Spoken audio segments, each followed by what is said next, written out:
Bonjour tout le monde. Je m'excuse de ne pas pouvoir être là avec vous en présentiel pour cette journée d'études, mais je tenais tellement à y participer que me voici en mode virtuel. Je remercie tout d'abord le comité d'organisation pour leur invitation, à leur tête Adnan Hajmouri, l'infatigable féministe, le lecteur passionné de Lacan et de Freud. Aujourd'hui, j'aimerais parler d'un sujet qui me tient à cœur, l'amour à travers deux œuvres littéraires connues, Madame Bovary de Flaubert et de Hayziya de Meissabei. Le titre que j'ai choisi pour cette communication est Le bovarisme, une pathologie littéraire dans Hayziya de Meissabei. Vous connaissez sûrement l'histoire d'une femme qui voulait vivre une passion. Une grande histoire d'amour semblable à celle des romans à l'eau de rose. Une femme qui a trop espéré de la vie et de son couple. Elle rêvait d'une existence captivante où la monotonie n'a pas de place face à un amour dévastateur où chaque jour ressemble à une nouvelle aventure. Elle, l'idéaliste, voulait de la vie un peu plus que ce qu'un mari à la conversation plate comme un trottoir de rue, pour reprendre les propos de Flaubert, pouvait lui offrir. Cette femme est Emma Bovary, le personnage féminin central du roman de Gustave Flaubert. Paru en 1857, le roman se déroule au XIXe siècle, à une époque où les mœurs sont conservatrices et où le divorce est impensable, voire banni. Les femmes à cette époque-là n'avaient de valeur qu'au sein d'une seule et unique institution, celle du mariage. D'ailleurs, on a accusé l'auteur d'outrage à la morale publique et religieuse et aux bonnes mœurs à la sortie de ce roman. Aujourd'hui encore, nous pouvons retrouver des traces d'Emma Bovary dans la littérature universelle. D'autres romanciers l'ont imaginée sous différents traits, rebelle, soumise, introvertie, ouverte, mais aussi variées que peuvent être les représentations d'Emma, toutes sont assoiffées d'amour, obligées de se soumettre à une force supérieure, celle de la société, de la morale, de la tradition ou de la religion. Parmi ces romanciers, nous rencontrons Meissabei, une auteure algérienne qui, dans son roman Hayziya, raconte l'histoire d'un personnage féminin en quête d'amour, d'un idéalisme meurtri et d'un bonheur interdit. Meissabei a choisi comme décor pour son histoire les étroites ruelles de la Casbah d'Alger, un quartier populaire par excellence, renfermé sur lui-même, souvent associé à un conservatisme assez dominant dans les pratiques et les gestes. Se déroulant au XXIe siècle, le récit porte sur une nouvelle Emma Bovary, plus contemporaine et relevant d'un autre espace culturel et géographique. La jeune femme survit à un mode de vie castrateur. Elle se voit soumise à une autorité qui la dépasse, créant une tension aussi bien extérieure qu'intérieure. Cette tension se manifeste à travers un mode d'écriture binaire. En effet, dès la première page du roman, le lecteur se voit tiraillé entre deux personnages de fiction, deux textes et deux genres littéraires. Le premier texte est celui de Hayziya, poème d'amour de Ben Guitton, où on y découvre l'histoire de Saïd, un orphelin recueilli dès sa tendre enfance par son oncle, Ahmed Ben el-Bey, chef de la tribu et père de Hayziya, sa bien-aimée. Un amour fou, un amour liant les deux cousins et se heurtant aux lois implacables de la tradition qui interdisait toute liaison amoureuse en dehors du cadre du mariage. Le poème est donc une marthiya, une sorte d'oraison funèbre, où le poète pleure la belle et témoigne d'un amour impossible, chanté en arabe dialectal. À travers les yeux de Saïd, le poète Ben Guitton décrit la beauté de cette femme, osant lever le voile sur un corps longtemps interdit aux regards masculins étrangers. Il s'agit là d'un hymne à l'amour, à la beauté et à la femme. À la mort de Hayziya, devenue enfin sa femme, Saïd sombre dans un chagrin inconsolable. Plus tard, d'après la légende, le malheureux cousin s'est exilé loin de sa tribu pour vivre en solitaire dans l'immensité du désert des Ibènes jusqu'à sa mort. un sort qui n'est pas sans nous rappeler celui de Majnoun Layla, Qais ibn al-Mulawah. Haïzia devient une figure emblématique des plus émouvantes du patrimoine culturel algérien et maghrébin. Elle est l'exemple par excellence d'un genre poétique dit Melhoun dont se dégage une force et une sensibilité qui en font un des plus beaux poèmes d'amour algériens. L'Aqsida a pu inspirer d'autres textes, notamment le roman de Meissa Bey qui porte le nom de l'héroïne. Dans ce roman, l'auteur reprend le poème de Ben Guitoun pour en faire la toile de fond. Du poème ayant bercé l'enfance de Bey surgit le personnage contemporain de Haïzia, quittant les méandres de la tradition populaire pour venir éveiller les consciences et les libérer du poids de la fatalité et du sort réservé à tous ceux qui nourrissent le désir de les transgresser. Cette autre Haïzia, pour reprendre l'auteur, mène une double vie. Le poème danse en elle, la renvoie à un monde de rêves et de désirs interdits. En rédigeant ce roman, Bey s'est appuyé sur une traduction faite pendant la colonisation. Les extraits contenus dans son roman se rapportent à Constantin Louis Sonnec, un interprète de l'armée française d'Afrique. Ces extraits sont publiés dans un ouvrage de chants arabes du Maghreb, Études sur le dialecte et la poésie populaire de l'Afrique du Nord.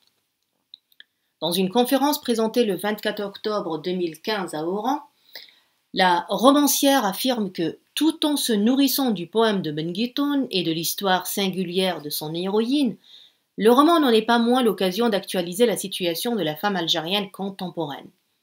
Cela explique le ton employé dans le texte variant entre un lyrisme dominant et un réalisme amer.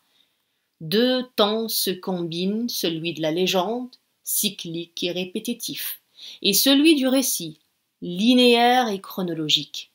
La haïzia du poème devient une sorte de prétexte pour raconter la vie des autres haïziettes, celles qui subissent encore le poids de la tradition. Toutefois, Bey tient à préciser dans cette même conférence que la haïzia du roman ne représente pas les femmes algériennes, évitant ainsi toute forme de généralisation. Le personnage féminin est placé au centre de l'intrigue. Il est doté d'une parole forte et d'une voix double portée contre la violence du silence, contre le danger de l'oubli et de l'indifférence. Rêver d'une vie semblable à celle vécue par Haïzia de Ben Guitoun devient un acte de révolte et une volonté de transgresser la monotonie d'un quotidien pesant et d'une tradition insoutenable. La Haïzia du roman, tout comme celle du poème, est privée de liberté. La liberté de pouvoir choisir sa vie, la liberté d'être invisible dans la rue. Pour elle, ces actes anodins sont un rêve inaccessible. Le poème devient alors le lieu d'une rencontre, d'une passion à expérimenter et un amour à vivre. Cette aspiration à l'amour passionnel nous conduit à réfléchir sur le lien entre le roman de Haïzia et celui du roman de Madame Bovary. Le désir d'aimer et d'être aimé. Le désir de désirer, pour reprendre Gautier, et être désiré est bien présent dans les deux romans. Madame Bovary, victime de ses illusions affectives et de ses aspirations irréelles, a trouvé un amant dévoué et prêt à se sacrifier pour elle, et poussée à rejeter son présent et ainsi son avenir. Ce comportement et cet état d'esprit sont à l'origine de la notion du bovarisme, définie par Jules de Gaultier en 1892 comme étant une faculté départie à l'homme de se concevoir autrement qu'il n'est. De notion originellement hybride, le bovarisme devient un concept utilisé pour décrire un phénomène de psychologie ou de psychanalyse. Le terme fait son entrée dans les dictionnaires et est défini dans le Petit Larousse comme suit. Bovarisme, nom masculin du nom de l'héroïne du roman de Flaubert, Madame Bovary, comportement qui consiste à fuir dans le rêve l'insatisfaction éprouvée dans la vie.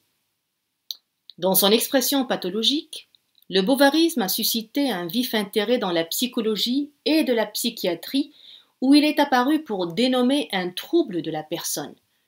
D'ailleurs, ce mot de bovarisme doit être réservé sur le terrain de la clinique, au cas déjà nombreux de jeunes femmes insatisfaites qu'un mélange de vanité, d'imagination et d'ambition porte à des aspirations au-dessus de leurs conditions, surtout dans le domaine sentimental. Cette définition est développée dans d'autres travaux d'autres cliniciens. Par exemple, dans un article publié en 1907, Joseph Grasset considère Emma Bovary comme, et là je reprends Grasset, une dégénérée hystérique caractérisée par son impuissance à s'adapter à la réalité. C'est un peu fort, faut le dire. Le docteur Georges Guenil-Perrin, en 1926, quant à lui, assimile le bovarisme à une sorte d'expression manifeste d'une certaine paranoïa, mais à un moindre degré comparé à celui d'autres maladies psychiques. Cette paranoïa est proche du délire, où le délirant se conçoit et conçoit les choses de manière erronée et par la suite se comporte conformément à une fiction créée par son délire. Névrose hystérique, délire imaginatif, rêverie diurne, tendance d'idéalisation, narcissisme, désir compensateur, perturbation de la perception du réel, l'idéal du moi à travers l'autre, autant de synonymes que l'on rattache à cette notion. Mais au-delà d'une simple satire de bourgeois, Madame Bovary arrive à dépasser les frontières de l'espace et du temps pour parvenir jusqu'à nous sous d'autres traits et d'autres formes. Le personnage d'Emma existe encore. Selon René Duménil, Madame Bovary est définitivement d'actualité même aujourd'hui. C'est un livre dont l'importance dure à travers le temps, même si on n'a plus les mêmes mœurs et idées. Comme dans Madame Bovary, il s'agit d'une mythification naïve d'un univers du beau et d'une évasion vers d'autres univers fertiles. Tout part du sentiment d'un ras-le-bol et d'une lassitude évolutive. Dans Hayzia, le bovarisme est présent et prend des formes diverses, basées essentiellement sur la manifestation d'un sentiment de dégoût, de marasme, menant ainsi à une évasion vers des espaces imaginaires indéfinis, mais qui procurent un plaisir salutaire. Avec Meissabeh, nous passons d'une écriture poétique frôlant l'onirique à une autre davantage réaliste. L'auteur use alors d'une mise en abîme où s'entrecroise le destin de deux Hayzia. Un jeu de passe-passe s'installe entre les deux personnages, les deux récits et les deux destinées. Meissabeh nous relate des pans de l'existence d'une jeune femme issue d'une famille ordinaire et vivant dans un quartier populaire d'Alger. Diplômée de l'université mais contrainte de travailler comme coiffeuse, Hayzia passe son temps à rêvasser et à s'abreuver du poème dont elle porte le prénom. Elle en est d'ailleurs tellement éprise qu'elle finit par faire du poème l'ossature de ses rêveries amoureuses et l'occasion d'une identification à son homonyme. Bey dit à propos de son roman lors de la 20e édition du Salon international du livre à Alger en 2015: j'ai écrit ce texte sans préméditer ce qui allait arriver. Plus je faisais parler Hayzia à la première personne du singulier, plus je me suis dit qu'il y avait en chacun de nous cette dualité qui existe entre ce qu'on se dit simplement, qui correspond aux modes et aux normes de la société, et cette deuxième petite voix qui est là, très souvent subversive, qui pousse parfois à la révolte et à la submersion.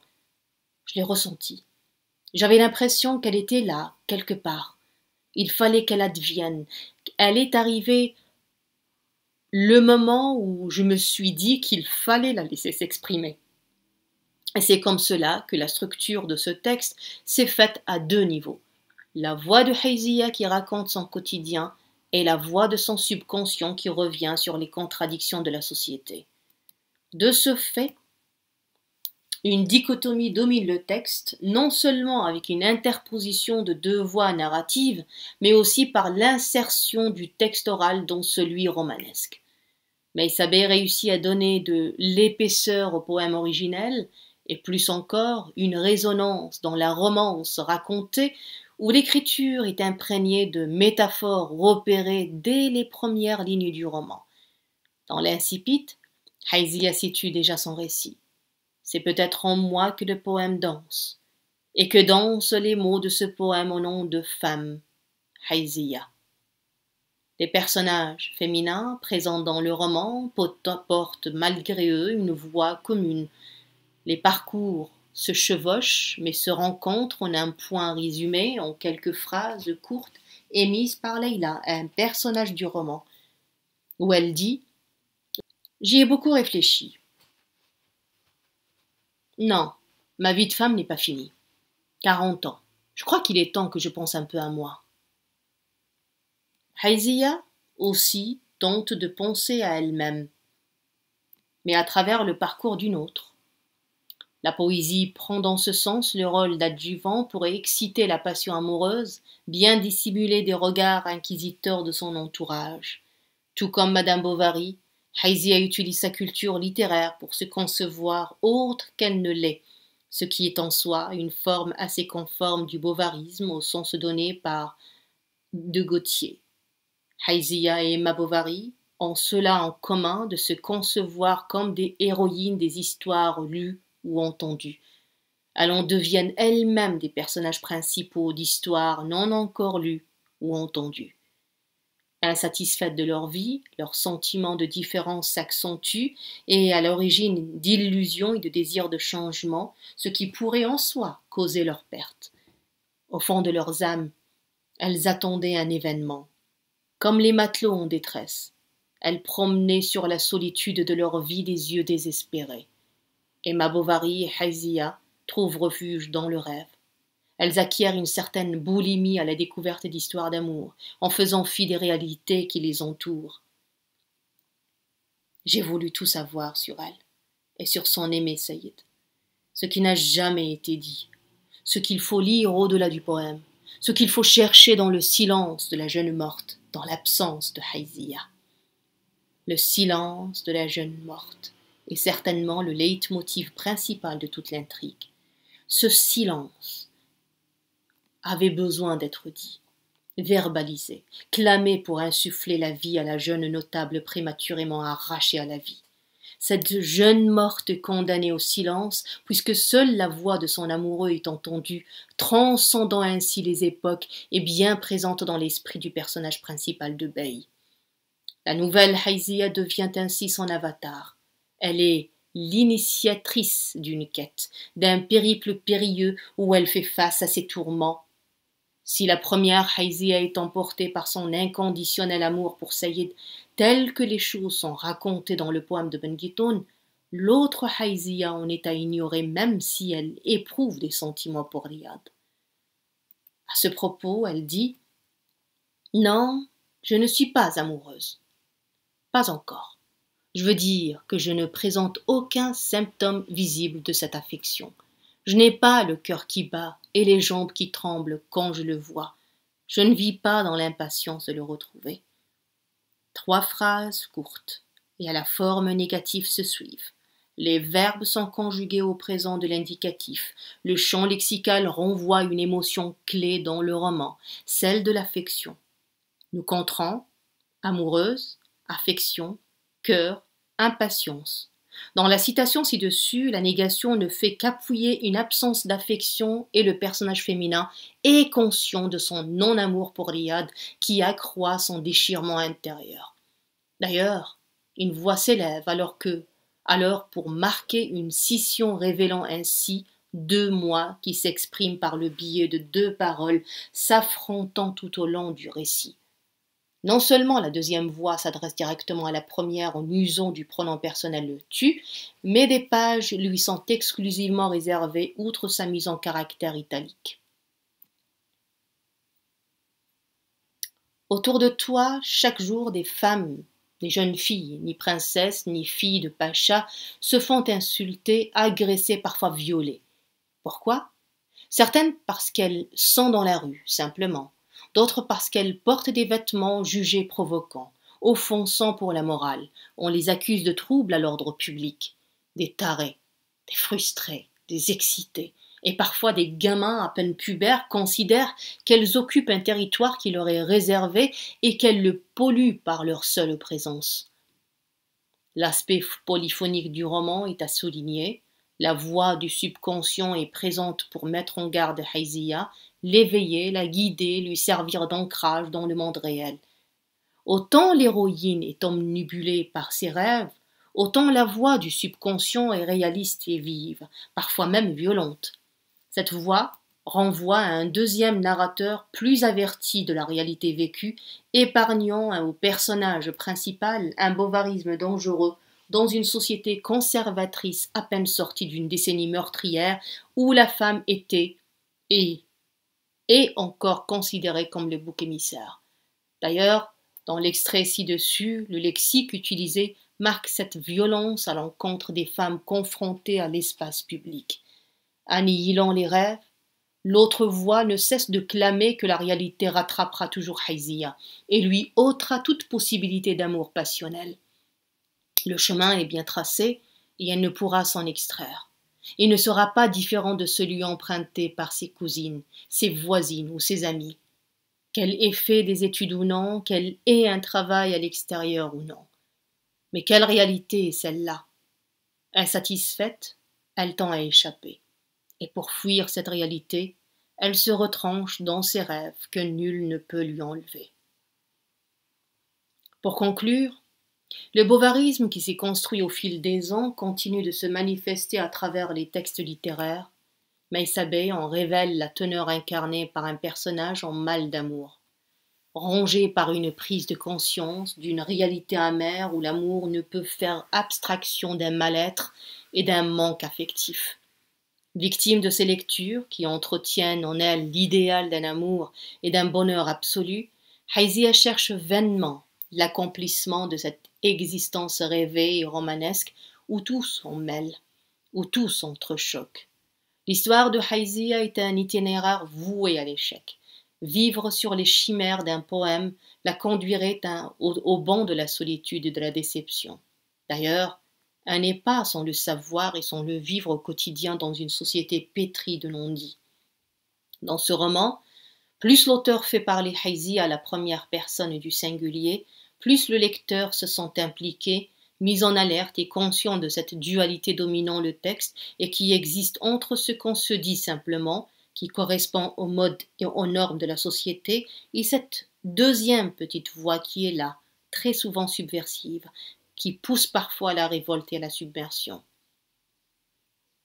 Une introspection s'est installée dans le texte, engendrant ainsi deux niveaux structurels contradictoires, celui de la narration et celui du subconscient qui revient sur les contradictions de la société algérienne. Voilà, merci pour votre écoute.